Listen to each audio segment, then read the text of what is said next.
വിശ്വാസം നല്ലത് തന്നെ. പക്ഷേ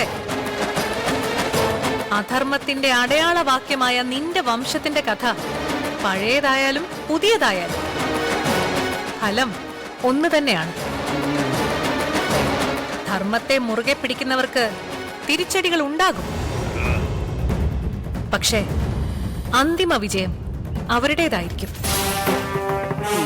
ദേവൂട്ടിയെ സംഹരിക്കാമെന്നുള്ള നിന്റെ മോഹം വെറും അതിമോഹമാണ്. അണയാൻ പോകുന്ന തീയുടെ ആളിക്കത്തൽ മാത്രമാണത്. നിർത്തു നിന്റെ ഈ വാചക കസർത്ത്.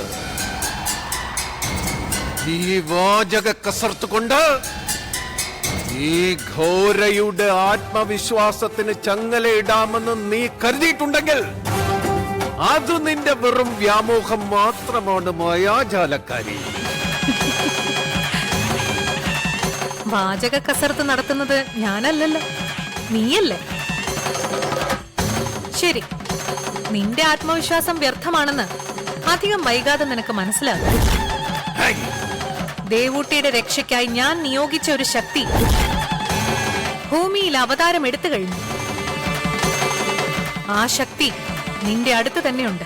അങ്ങനെ ഒരു ശക്തിക്ക് ഘോരയെ തോൽപ്പിക്കാനാകുമെന്ന് നീ കരുതണ്ട മായാജാലക്കാരി. ആ ശക്തി എവിടെ ഉണ്ടെങ്കിലും ഈ ഘോരെ അത് കണ്ടെത്തി സമ്പൂർണമായി നശിപ്പിച്ചിരിക്കും. നീ അതിനൊന്ന് ശ്രമിച്ചു നോക്കൂ. വിജയിച്ചാൽ നിന്റെ വാദം ശരിയാണെന്ന് ഞാൻ അംഗീകരിക്കാം. പക്ഷേ പതിവ് പോലെ നിനക്കതിൽ പരാജയപ്പെടേണ്ടി വരും. അത് നീ ഓർത്തുകൊള്ളൂ. എന്റെ ഉപാസനാമൂർത്തികളെ, എന്നെ നശിപ്പിക്കാൻ അവതാരം എടുത്തിരിക്കുന്ന ആ ശക്തി മനുഷ്യകീടമായി പിറന്നവൻ തന്നെയാണോ? ആ ശക്തി എവിടെ ഉണ്ടെങ്കിലും എനിക്ക് കാണിച്ചു തരൂ മൂർത്തികളെ.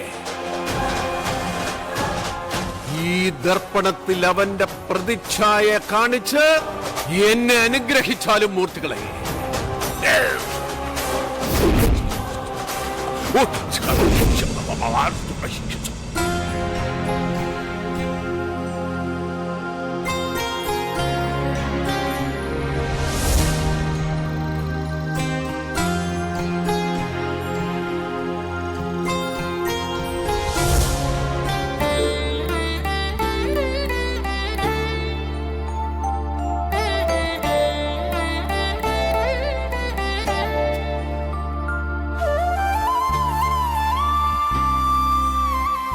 മോനെ,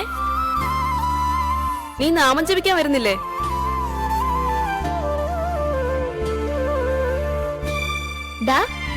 നീ നാമം ജപിക്കാൻ വരുന്നില്ലേ? ഇല്ല, അച്ഛൻ വരുന്നതിന് മുമ്പ് എനിക്ക് എഴുതി തീർക്കണം. എന്നാ അവൻ അവിടെ ഇരുന്ന് എഴുതട്ടെ മോളെ. നമുക്ക് നാമം ചൊല്ലാം, വാ.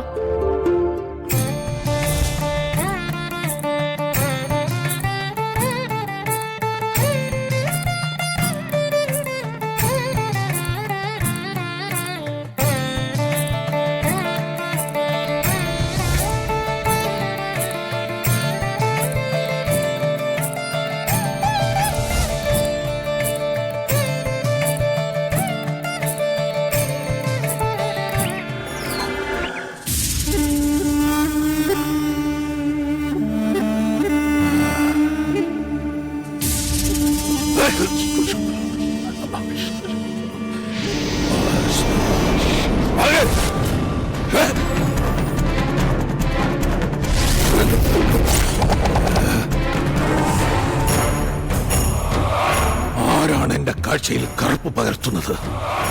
അത് മാറ്റി എന്റെ ശത്രുവിന്റെ ഛായ ഈ ദർപ്പണത്തിൽ പകർന്നു തരൂ മൂർത്തികളെ.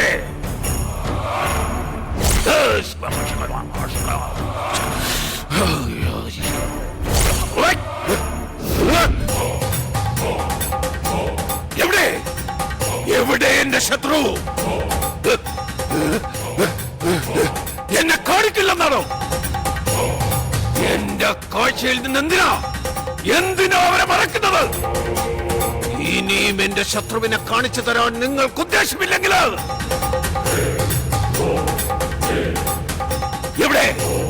എവിടെ എന്റെ ശത്രു?